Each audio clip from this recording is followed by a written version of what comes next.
外出用膳咧就係香港人嘅第三大支出。根據審計署嘅調查，香港人平均每個月都會用5045蚊去外出用膳。你自己又知唔知道用緊幾多錢呢？不過要打工仔餐餐都帶飯，真係一啲都唔容易。我自己就計過啦，如果我帶飯嘅話咧，係會比出去食飯平均每一餐咧起碼慳30% 嘅。第一步啊，我哋最起碼都知道自己每個月用緊幾多錢，先至知道自己想唔想減啊。而第二步咧，我哋可以嘗試建立一個簡單嘅餐單，去令自己減少外出嘅。我就有一個簡單嘅計算方法。首先咧，我哋就列出1至日，然後咧我哋就將佢分成3行，我哋就可以填低平均每一日出去食早餐幾多錢，例如係50蚊咁啦，我哋就將50蚊填落去。晏晝我哋平均食一餐100蚊，我哋就寫100蚊。禮拜六、禮拜日我哋同朋友食飯，再貴啲，可能係200蚊，我哋就寫200蚊。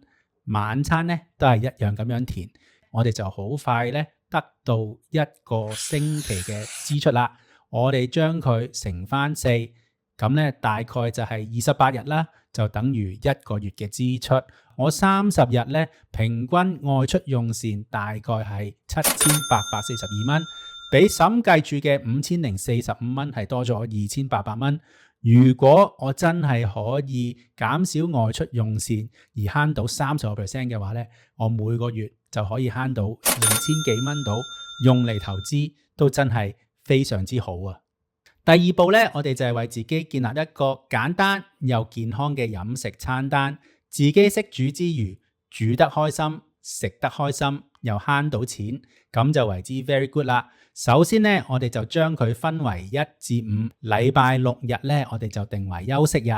打橫咧，我哋就有4行，第一行就早餐，2、3、4行咧就係晏晝。因為我哋對晏晝要求可能都想高啲，食得好啲，俾多幾個 option 自己，咁食起上嚟就會開心啲，成功嘅機會就會越高啦。我哋而家咧，首先咧就係要填咗第一格嘅早餐，譬如話我哋想星期一飲一杯奶，食一個蛋治，一杯奶咧大概8、9蚊，一個蛋治自己煮可能都係10蚊到，總共20蚊。我哋將我哋嘅早餐啦，同埋午餐嘅選項全部都填好，咁我哋呢一個簡單嘅餐單就可以完成啦。根據我自己計過，每一餐咧大概平均30蚊到，比起外出用膳60、70蚊咧，真係慳唔少㗎喎。